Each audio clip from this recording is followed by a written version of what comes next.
Hello guys, नमस्कार। देश की राजधानी दिल्ली अपनी ऐतिहासिक इमारतों की वजह से दुनिया भर में मशहूर है। कुतुब मीनार हो, जामा मस्जिद हो या लाल किला हो, इन सब का इतिहास अपने आप में ही बेहद महत्वपूर्ण रहा। आज के समय में पर्यटक यहाँ घूमने के लिए आते हैं, उनके लिए एक बहुत ही लोकप्रिय जगह है। लेकिन लोग घूमने तो यहाँ आते हैं, लेकिन उन्हें इससे जुड़े इतिहास, रोचक तथ्यों के बारे में बिल्कुल नहीं पता होता। सो गाइस, आज हम इस वीडियो में आपको बताएंगे लाल किले से जुड़ी कुछ ऐसी बातें जो शायद आपने अभी तक नहीं सुनी होगी। लाल किला का असली नाम क्या है, लाल किला नाम कब पड़ा, किसने लाल किला का नाम दिया, लाल किले को बनवाया किसने, वो अंदर लाल किले के अंदर कहते हैं खजाना भी छुपा हुआ है, इसके जो लाल पत्थर है उसका राज, ये सारी बातें हम आपको इस वीडियो में बताएंगे। बने रहिएगा वीडियो में, चैनल को सब्सक्राइब भी कर दीजिएगा।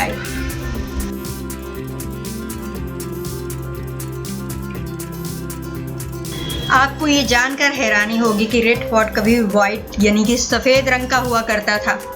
लाल किला मुगल सम्राट शाहजहां द्वारा बनवाया गया था। इतिहास में इसका कई जगह उल्लेख भी किया गया है कि लाल किला का रंग कभी सफ़ेद हुआ करता था। भारतीय पुरातत्व सर्वेक्षण के अनुसार इमारत के कुछ हिस्से चूने और पत्थर से बने थे। जब सफ़ेद पत्थर अपनी जगह से निकलने लगे या खराब होने लगे तो अंग्रेज़ों ने इमारत को लाल रंग से रंगवा दिया। उसके बाद ही इसका नाम रेड फोर्ट पड़ा। क्या आप जानते हैं कि लाल किला पहले कभी इस नाम से नहीं जाना जाता था। इसे मूल रूप से किला ए मुबारक के नाम से जाना जाता था। जो इसका पहला नाम था वो ए मुबारक किला था। इतिहास में कई जगह इस बात का उल्लेख है कि शाहजहां ने इस किले का निर्माण उस समय करवाया था जब उसने अपनी राजधानी को आगरा से दिल्ली स्थानांतरित करने का निर्णय लिया था। उस समय किले का नाम किले ए मुबारक था, किले मुबारक, जिसके बाद उसका नाम लाल किला कर दिया गया। लाल किला क्यों कर दिया गया? ऐसा भी कहा जाता है कि इसका निर्माण लाल पत्थर और ईंटों से किया गया था, इसलिए अंग्रेजों ने इसका नाम रेड फोर्ट रख दिया। तो पहला नाम जो रेड फोर्ट नाम इसका पड़ा वो पड़ा अंग्रेजों ने रखा। स्थानीय लोग इसे लाल किला के नाम से अभी भी बुलाते थे, पहले भी बुलाते हैं, अभी भी बुलाते हैं। ज़्यादा दूर नहीं है, दिल्ली से लगभग 300 किलोमीटर की दूरी पर ही है। खूबसूरत जगह, खूबसूरत इमारत। आपको इस बात की हैरानी होगी कि किले को बनाने में 10 साल का समय लगा था। मतलब पूरा 1 दशक बाद एक किले का निर्माण पूरा हुआ था। शाहजहां के समय में अग्रणी वस्तु उस्ताद हामिद और उस्ताद अहमद ने 1638 में इस किले का निर्माण शुरू किया था और अंत के वर्ष में इसे 1648 में यह किला पूरी तरह से बन के तैयार हुआ था। समय लगने का कारण वाजिब है क्योंकि उस दौरान मशीनें होती नहीं थी और सामान भी सीमित होते थे। लेकिन जिस खूबसूरती और मजबूती के साथ लाल किले को तैयार किया गया उसका परिणाम आपके सामने है, जो आज भी है। कई लोगों को इस बात की जानकारी नहीं होगी, लेकिन कोहिनूर जो हीरा है असल में दीवाने ये खास में स्थित शाहजहां के शाही सिंहासन का एक हिस्सा था, जिसे वर्षों बाद नादिर शाह फारसी नेपोलियन द्वारा लूट लिया गया था। दुनिया का सबसे कीमती हीरा पन्ना मोती हीरे और माणिक जैसे मूल्यवान जो पत्थर से जुड़ा हुआ था। ऐसा कहा जाता है कि जब अंग्रेज़ों ने भारत पर शासन किया था तब वो हीरा चुरा करके इंग्लैंड ले गए थे और वह आज भी वो हीरा इंग्लैंड की रानी का ताज सजा हुआ है जो पहनती थी। अब तो रानी रही नहीं है, अब ना तो सिंहासन है और ना ही कोहिनूर हीरा है। लेकिन ऐसी बातें सुनकर के लाल किले घूमने की दिलचस्पी और भी बढ़ जाती है और उसकी खूबसूरती कभी कम नहीं होती। शानदार लाल किले को 2 मुख्य जो द्वार है, दिल्ली गेट और लाहौर गेट को शामिल किया गया है। लाहौर शहर की तरफ इसका मुख होने की वजह से इसका नाम ही लाहौर गेट पड़ गया था।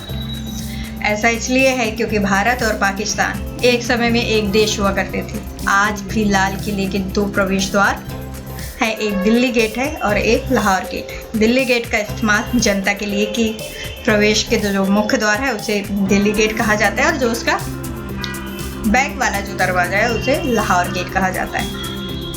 इसका इस्तेमाल आपको स्वतंत्रता दिवस पर भारत के जो प्रधानमंत्री हैं वो लाहौर गेट से ही राष्ट्रीय ध्वजा फहराने आते हैं, तो सिर्फ ये गेट उस टाइम पे इस्तेमाल किया जाता है।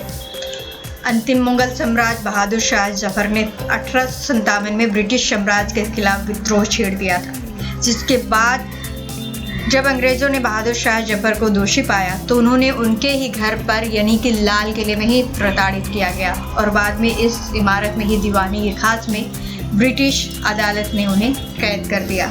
इसके बाद उनसे उनकी उपाधि भी छीन ली गई और उन्हें रंगून भेज दिया गया। तो ये भी है, यहाँ पे म्यूज़ियम भी है लाल किला में। लाल किले को 2007 में यूनेस्को द्वारा अपने ऐतिहासिक और सांस्कृतिक महत्व के लिए विश्व धरोहर स्थल के रूप में सूचीबद्ध किया गया। भारत में अपने इस वास्तुशिल्प खूबसूरत पर बहुत ही गर्व करता है, जिसे सभी लाल किले के नाम से जानते हैं। तो ये लाल किले को अपने अधीन करने के बाद अंग्रेज़ों ने लाल किले को नष्ट करने की होड़ शुरू कर दी। उन्हें किले के कई हिस्सों को तोड़ना भी शुरू कर दिया, कई कीमती सामानों को बेच करके पूरा सामान खाली कर दिया। आज इस विशाल और खूबसूरत किले में कुछ भी नहीं बचा है। जो भी है मुग़ल बादशाह का निवास स्थान हुआ करता था। ये किला कभी उस ज़माने में और भी खूबसूरत हुआ करता था, आज भी उसकी खूबसूरती कम नहीं हुई।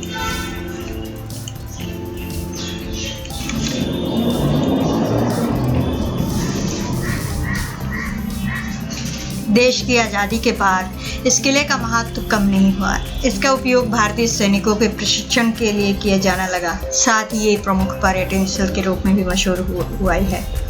इसके आकर्षण और व्यक्तित्व की वजह से 2007 में इसे विश्व धरोहर में भी घोषित किया गया। तो लाल किले को न सिर्फ दिल्ली की शान अपितु पूरे भारत की शान कहा जाता है। 15 अगस्त 1947 में भारत को अंग्रेज़ों की गुलामी से आज़ादी मिलने के बाद देश के प्रथम प्रधानमंत्री पंडित जवाहरलाल नेहरू ने दिल्ली के लाल किले से पहली बार ध्वजारोहण कर देश की जनता को संबोधित किया था और अपने देश में अमन, चैन, शांति बनाए रखने एवं इसके अद्भुत पूर्वक विकास करने का संकल्प यहीं से लिया था। इसीलिए लाल किले को जंगे आज़ादी गवाह भी माना जाता है। तभी से हर साल यहाँ स्वतंत्रता दिवस के मौके पर देश के प्रधानमंत्री द्वारा लाल किले पर झंडा फहराए जाने की परंपरा चली आ रही है।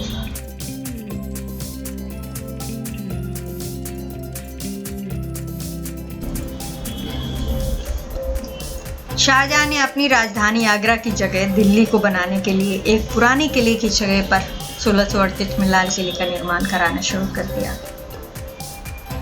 जब 1648 में लाल किले का उद्घाटन किया गया तब इसके मुख्य कमरों की जो कीमती पर्दे से सजाया गया, तुर्की की मखमल और चीन की रेशम से इसकी सजावट की गई। इसे बनने में करीब 1 करोड़ रुपए का खर्च था। इस हिसाब से ये उस समय का सबसे महंगा किला था। 1 करोड़ रुपए में से आधी रकम इसके शानदार महलों को बनाने में खर्च की गई थी, जो कि दिखती है अगर आप जाते हैं अंदर और देखते हैं किले को। तो शाहजहां ने जन्नत की कल्पना करते हुए लाल किले के अंदर कुछ भागों का निर्माण करवाया था, जिसे अंग्रेज़ों ने ज़मीनी दोष कर दिया। भारतीय पुरातत्व सर्वेक्षण द्वारा खुदाई के दौरान जब लाल किले के असली तल का पता चला तो दिल्ली गेट के पास 3 फुट मिला और नौबत खाने के पास इसकी गहराई 6 फुट तक है। लाल किले के 2 प्रवेश द्वार, लाहौर गेट, दूसरा दिल्ली गेट जो पब्लिक के लिए खोला जाता है वो दिल्ली गेट है। लाहौर गेट सैनिकों के लिए वो इस्तेमाल किया जाता है। लाल किले का भी ताजमहल की तरह ही यमुना नदी के किनारे ये भी बना हुआ है। किले को घेरने वाली खाई को यमुना के जल से ही भरा जाता था कि कोई भी इस पर अटैक नहीं कर सके आसानी से। 11 मई 1783 ईस्वी को सिखों ने लाल किले पर हल्ला बोल दिया और इसे मुगलों से आज़ाद करवा दिया।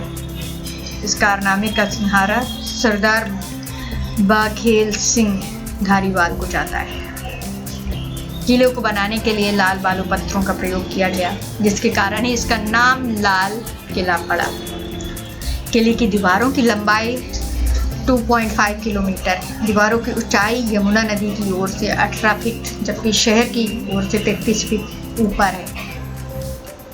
बहुत सारी इसकी खासियत हैं, इसके इतिहास, इसके फैक्ट, इससे जुड़े बहुत ऐसे गहरे राज हैं।